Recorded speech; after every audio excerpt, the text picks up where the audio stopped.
Welcome back to my channel again. This is Inday Bagat, your open-minded vlog.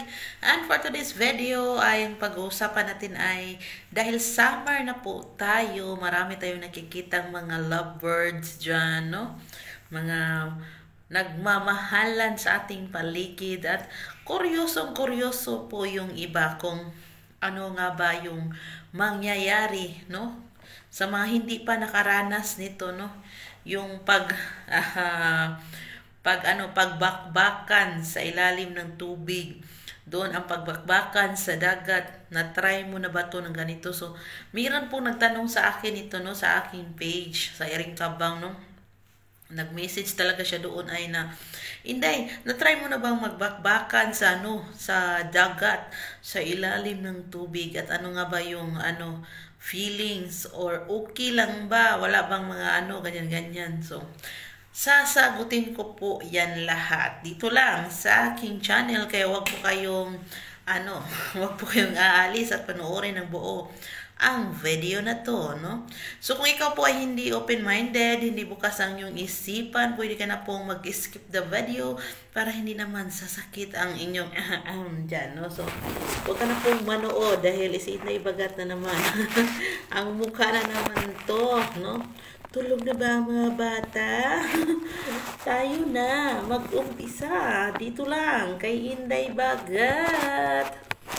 So summer nga ngayon, no, maraming mga paliguan dyan, mga swimming pool, mayroong nag-night swimming dyan, may sa swimming pool, sa dagat, no. So iba-iba po yung mga mga trip nila para lamang nyo, no, ma-cold ang mainit na dyan. Ma-hot-hot na summer, kailangan nating magdilig para hindi naman mawala yung init, kailangang diligan, no? So marami tayong nakikita dyan, no? Excuse me, ha? Na mga lovebirds, mga couple, yung mga walang jowa dyan, mga single-single, ang pinagchismisan yung mga yung mga mag-couple, tinitignan kung saan papunta, kung saan yung magjowa pupunta, sa dagat ba. So kung na-try nyo na ba or nakakita na ba kayo nito, no, yung mga ganitong pangyayari na doon nag-block kan doon sa sa dagat. So may nakita na ako nito, pero di ko na lang sasabihin na doon sila sa sa dagat, no. So hi di ko na lang i-mention. So doon sila. So malalaman mo naman kung naligo or naglalaro sa ilalim ng tubig. So alam mo yan. Alam mo na yung ipaparating ko. So ano nga ba yung sabi nila? Inday, ang tanong lang sa akin, Inday, hindi ba siya safe ba magganuhan sa sa ilalim based on my experience, may experience kay Inday ka-feeler. Based po sa aking research, no, okay lang naman na magganon doon sa tubig.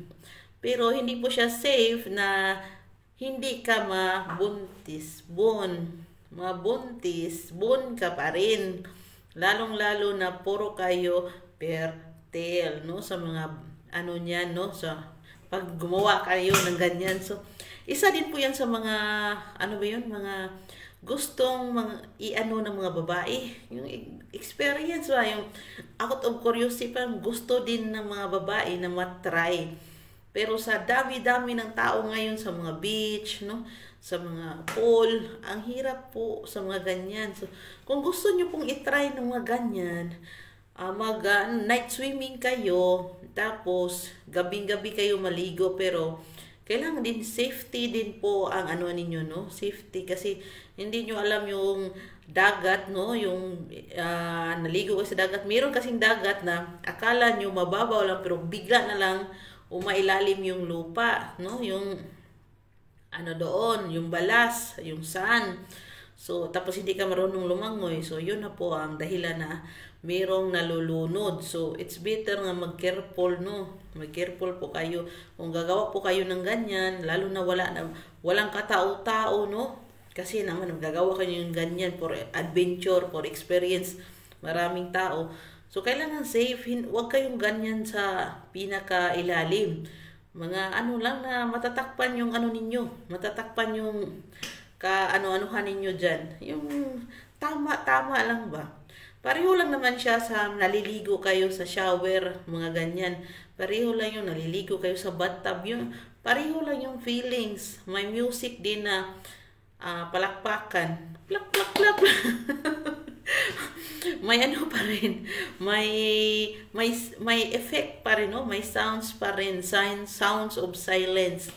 May effect pa rin. Pero, ang ano lang doon ba, ang kuryoso lang doon ba na yung mga forma, parang gumagaan kasi yung babae pag andun sa tubig. So, mabilis lang ang ano, mabilis lang siya anuhin, no?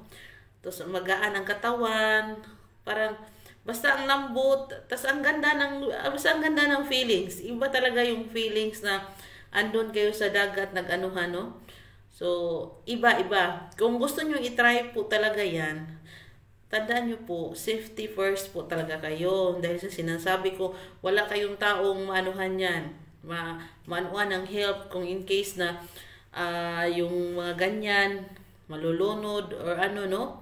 Yung iba din naman, pasintabi na, no? Yung iba naman na walang kataw-tao, no? Tapos, i-ano sila, may mga bad guys, no? Parang, ganyan ba? Meron kasi mga ganyan din na mga ano aksidente, yung makita sila ng mga couple na nag-anuhan doon, gusto din nila makisali, no? Yung tinatawag natin gang rape, no? Mga ganyan, no? Hanahan natin kay baka maano.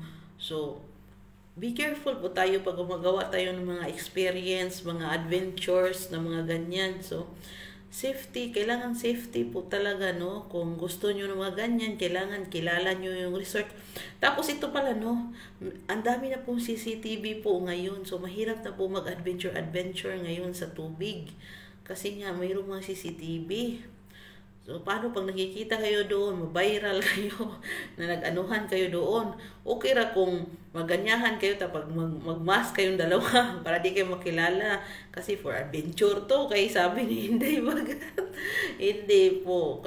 Kailangan gumawa tayo ng ganyan, kasi it adds spice naman sa ating relationship, pero kailangan din, lagi nating isipin ang ating kaligtasan, no?